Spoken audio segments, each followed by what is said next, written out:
अब हमने जे बराबर 0 से देखा, जे बराबर 0 क्या है, मूल अवस्था है। ठीक है, अब घूर्णन क्वांटम संख्या तो 0 है। अब लेकिन ऊर्जा, एक अणु जो है वो ऊर्जा अवशोषित करके जे बराबर 1 घूर्णन स्तर पर आ जाता है। अब ये दोनों अवस्थाओं का जो अंतर होता है वो अणु द्वारा अवशोषित क्या होगी, ऊर्जा होगी। तो अब हमारे पास ये देखो, हमने जैसे निकाला जे बराबर 0 के लिए हमारे पास यहाँ आया था जे बराबर 0 यानी 0 सेंटीमीटर इनवर्स मिला था। ठीक है, तो अब क्या होगा, जे बराबर 0 व जे बराबर 1, इन दो घूर्णन ऊर्जा, ये दो क्रमागत घूर्णन ऊर्जा स्तर है, जे बराबर 0 और जे बराबर 1, दो क्रमागत ऊर्जा स्तर होने चाहिए। तो क्या करेगा, अणु का जो इलेक्ट्रॉन है वो इन दो ऊर्जा स्तर के बीच क्या करेगा, ऊर्जा को इस एनर्जी लेवल के अंतर के बराबर, यानी इन दो के बीच में जितना ऊर्जा का अंतर होगा उतने ऊर्जा के अंतर के बराबर वो क्या करेगा, ऊर्जा को अवशोषित करेगा, है ना। और क्या करेगा, लोअर मूल अवस्था से अपनी उत्तरोत्तर ऊर्जा अवस्था में पहुंच जाएगा। ठीक है, तो अब इन दोनों ऊर्जा अवस्थाओं के बीच अंतर कितना है, तो जे बराबर 0 के लिए वैल्यू कितनी है, 0, और जे बराबर 1 के लिए वैल्यू कितनी है, 2b। तो कितना हो जाएगा अंतर जो आएगा, यानी जे बराबर 0 से जे बराबर 1 के लिए जो अंतर आएगा वो कितना आएगा, 2b माइनस 0, यानी कितना आया, 2b सेंटीमीटर इनवर्स। यानी किसी अणु के इलेक्ट्रॉन को मूल अवस्था से अपनी क्रमोगत उत्तरोत्तर उत्तेजित अवस्था में जाने के लिए कितनी ऊर्जा की आवश्यकता होगी, 2b ऊर्जा की आवश्यकता होगी। तो ये इतनी ऊर्जा के अंतर के बराबर ऊर्जा क्या लेगा, अवशोषित करेगा।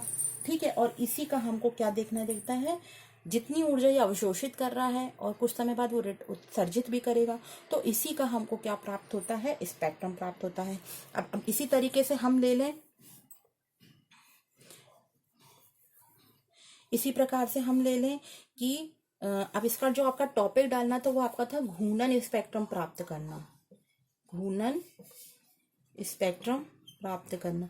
तो आपको क्वेश्चन में ये भी आ सकता है, ऊर्जाओं के मान निकालने के लिए आ सकता है, फिर कौन कौन से स्वीकृत ऊर्जा स्तर होंगे वो आ सकता है, घूर्णन स्पेक्ट्रम कैसे प्राप्त किया जा सकता है ये भी पूछा जा सकता है। इस क्वेश्चन में केवल ये लेंदी 10 नंबर का क्वेश्चन बनता है, इसमें आपको इस वर्ण नियम भी पूछेंगे और स्पेक्ट्रम जो प्राप्त होता है उसकी तीव्रता कितनी होगी। अब हम जैसे मान लो अब जे बराबर 1 से जे बराबर 2 पे ट्रांजिशन हो रहा है ना, तो जे बराबर 1 के लिए हमें पता है कितनी ऊर्जा है, 2b, जे बराबर 2 के लिए कितनी है, 6b। अब जब अणु अब यहाँ पर मान लो 2b पर आ गया, अब वहां पर क्या करेगा, वो फिर अपनी क्रमोगत उत्तरोत्तर ऊर्जा स्तर पे जाने के लिए इस एनर्जी लेवल के बराबर, अंतर के बराबर ऊर्जा को अवशोषित करेगा। इन दोनों के बीच में जितना ऊर्जा का अंतर होगा उस ऊर्जा अंतर को के बराबर ऊर्जा को अवशोषित करके ये ऊपर पहुंच जाएगा। तो कितना अंतर आएगा, 6b माइनस 2b, यानी कितना आया, 4b सेंटीमीटर इनवर्स। इसी तरीके से जे बराबर 2 से जे बराबर 3 में जाएगा तो कितना आ जाएगा, जे बराबर 3 के लिए मान कितना है, 12b, और 2 के लिए कितना है, 6b। ठीक है, तो कितना अंतर हो गया, 6b का। इसी तरीके से जे बराबर 3, जे बराबर 4, जे बराबर 3 के लिए कितना था, 12b, और 4 के लिए कितना है, 20, तो 20b माइनस 12b यानी कितना आया, 8b। तो अब हमको जो घूर्णन स्पेक्ट्रम प्राप्त होगा वो कैसा होगा, उस घूर्णन स्पेक्ट्रम में आपको ये तो मिल रही है एक 0 वाली लाइन, ठीक है, एक आपको मिलेगी कौन सी, 2b, ये मिलेगी 0 वाली। ठीक है, फिर ये कहाँ पे मिलेगी, ये मिलेगी आपको एक स्पेक्ट्रम लाइन 2b पर, एक कौन से मिलेगी, 4b पर मिलेगी, एक किस पे मिलेगी, 6b पे मिलेगी, एक कहाँ मिलेगी, 8b पे मिलेगी। तो इस तरीके से हमको ये क्या प्राप्त होता है, घूर्णन स्पेक्ट्रम प्राप्त होता है। ठीक है, तो ये था घूर्णन स्पेक्ट्रम। अब हम देखेंगे तीसरा पॉइंट है वर्ण नियम, जो कि बहुत इंपॉर्टेंट है, वर्ण नियम। अब देखो, अभी हमने देखा था कि जो ट्रांजिशन होते हैं, जैसे हम एनर्जी लेवल बनाए, तो एनर्जी लेवल में मान लो ये मूल अवस्था का है, यहाँ भी हो सकता है, यहाँ भी हो सकता है, ट्रांजिशन यहाँ भी हो सकता है, यहाँ भी हो सकता है, और यहाँ भी हो सकता है। ठीक है, तो क्या ये सारे ट्रांजिशन पॉसिबल होंगे, अगर इस तरीके के ट्रांजिशन पॉसिबल होंगे तो हमको क्या होगा, स्पेक्ट्रम में बैंड मिलने लगेंगे, है ना, हमको स्पेक्ट्रम लाइन नहीं मिलेगी। तो इस स्तर को बताया गया कि इनमें कौन से जो ट्रांजिशन होते हैं वो स्वीकृत होते हैं और कौन से ट्रांजिशन अस्वीकृत होते हैं, है ना। स्वीकृत हुए ट्रांजिशन और अस्वीकृत है। तो ये इसके लिए वरण नियम दिया गया। वरण नियम कहता है केवल वही ऊर्जा स्तर के बीच में ट्रांजिशन संक्रमण स्वीकृत होंगे जिनके लिए डेल जे बराबर कितना होगा, +-1 होगा, है ना। उन्हीं के लिए क्या होता है, ये जो ट्रांजिशन होते हैं वो अलाउड होते हैं। मतलब अलाउड ट्रांजिशन और नॉट अलाउड ट्रांजिशन की बात करें तो अलाउड ट्रांजिशन में क्या आ जाएगा, केवल डेल जी बराबर +-1, जिनके लिए घूर्णन ऊर्जा स्तर का मान कितना होता है, +-1। जैसे अगर हम बात करें जे बराबर 0 और जे बराबर 1, तो अगर आप इनमें जे की वैल्यू को देखोगे तो कितने का अंतर आ रहा है, +1 का अंतर आ रहा, ठीक है, +1 का अंतर आ रहा है। इसी तरीके से जे बराबर 1 से जे बराबर 0 पे ट्रांजिशन होगा तो -1, तो ये स्वीकृत होगा। लेकिन अगर आप जे बराबर 0 से जे बराबर 2 को देखो तो इन दोनों के बीच में कितने का अंतर है, +2 का, तो ये अलाउड नहीं है। इसी तरीके से जे बराबर 2 से जे बराबर 0, यानी अब दूसरे ऊर्जा स्तर से मूल अवस्था में आ रहा है तो इसके लिए कितना होगा, -2, तो ये भी अलाउड नहीं होगा, ये भी अलाउड नहीं होगा। अब जे बराबर अगर हम 1 से जे बराबर 2 की बात करें तो इनके बीच में अंतर कितना आ रहा है, +1 का। इसी तरीके से जे बराबर 2 से जे बराबर 1 की बात करें तो ये इसमें कितने का अंतर है, -1 का। तो ये सारे क्या होंगे, अलाउड, यानी जिसके लिए डेल जे का मान क्या हो रहा है, +-1 होता है, केवल वही वरण नियम क्या होते हैं, स्वीकृत होते हैं, बाकी क्या होते हैं, अस्वीकृत होते हैं, ठीक है। तो ये वरण नियम है, ठीक है। इसी तरीके से और एग्जाम्पल देखना चाहते हो तो जे बराबर 2 से जे बराबर 3 के लिए देखें तो 3 और 2 के बीच में कितने का अंतर आ रहा है, +1 का। जे बराबर 2 से जे बराबर 3 पे ट्रांजिशन होगा तो 2 -3 यानी -1। तो देखो इन सभी के लिए वैल्यू कितनी आ रही है, +-1, इसलिए ये सारे क्या होंगे, अलाउड होंगे। लेकिन जिनके लिए +-1 से वैल्यू ज्यादा आती है वो सारे क्या होंगे, अस्वीकृत होते हैं, ठीक है। तो ये था वरण नियम। ये भी पूछा जाता है कि द्विपरमाणविक अणु के लिए स्वीकृत ऊर्जा स्तरों का के लिए वरण नियम बताइए।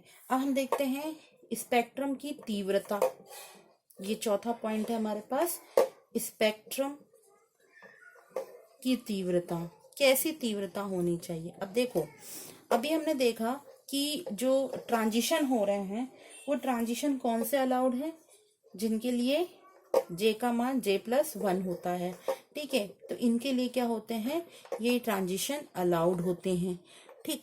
अब क्या होगा इसमें, मान लो अगर हम बात करते हैं कि जो इनकी तीव्रताएं होंगी वो तीव्रताएं किस पर निर्भर करेंगी। मान लो एक अणु है और एक अणु क्या कर रहा है, ट्रांजिशन कर रहा है, ठीक है। तो हम देखते हैं कि जब हमको स्पेक्ट्रम मिलता है तो कुछ स्पेक्ट्रम में जो लाइन मिलती है, जैसे अभी हमको ये लाइनें मिल रही हैं, तो ये इन लाइनों की किसी स्पेक्ट्रम में जो ये लाइनें, इनकी तीव्रता कभी बहुत ज्यादा और किसी की बहुत कम होती है। तो ऐसा क्यों होता है, तो ऐसा इसका कारण ये बताया गया है कि जब हम देखते हैं कि जो वरण नियम दिया गया है डेल जे बराबर +-1, ये ही अलाउड ट्रांजिशन है इसमें, ठीक है। तो इसके अनुसार जो ट्रांजिशन होते हैं उनकी घटित होने की प्रायिकता मतलब समान है, मतलब यही ज्यादातर होंगी, इनकी प्रायिकता होती है ज्यादा, है ना, क्योंकि से और तो अलाउड नहीं होते हैं, केवल कौन से हो रहे हैं, जिनके लिए डेल जे बराबर +-1 होता है, ठीक। तो अब इससे निष्कर्ष निकलता है कि सभी स्पेक्ट्रम रेखाओं की तीव्रता एक जैसी होनी चाहिए,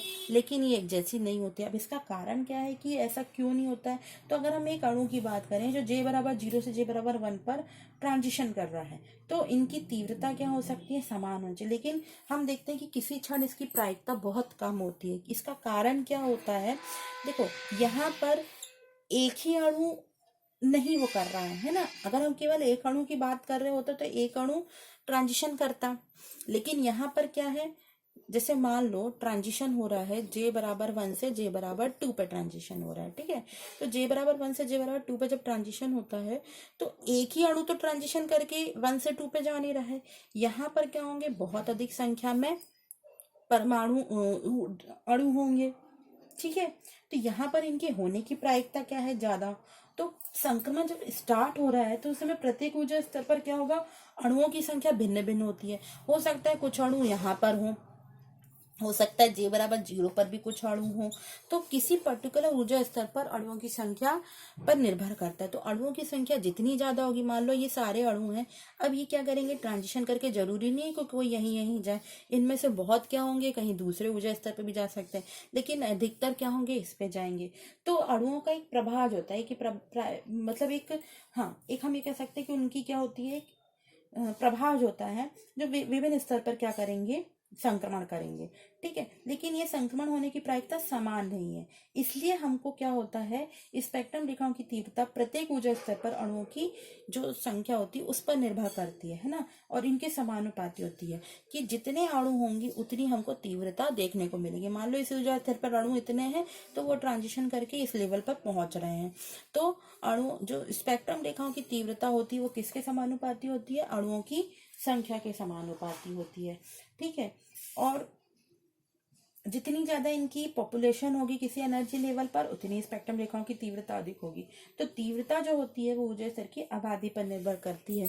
ठीक है, तो इस तरीके से हमको स्पेक्ट्रम रेखाओं की कुछ की तीव्रता अधिक होती है, कुछ की कम की होती है, वो यही कारण होता है। ठीक, अब इसके बाद हमारा नेक्स्ट है, इसी स्पेक्ट्रम की तीव्रता को देखते हुए कि किसी पर्टिकुलर एनर्जी लेवल पर कितने परमाणु होने चाहिए, उनकी पॉपुलेशन कितनी होनी चाहिए, जिसको हिंदी में बोलते हैं आबादी कितनी होनी चाहिए, उसको एक्चुअल संख्या कितनी होनी चाहिए, वो मैक्सवेल ने बताया था। तो इसके बाद हम देखेंगे मैक्सवेल बोल्ट्जमैन का वितरण नियम।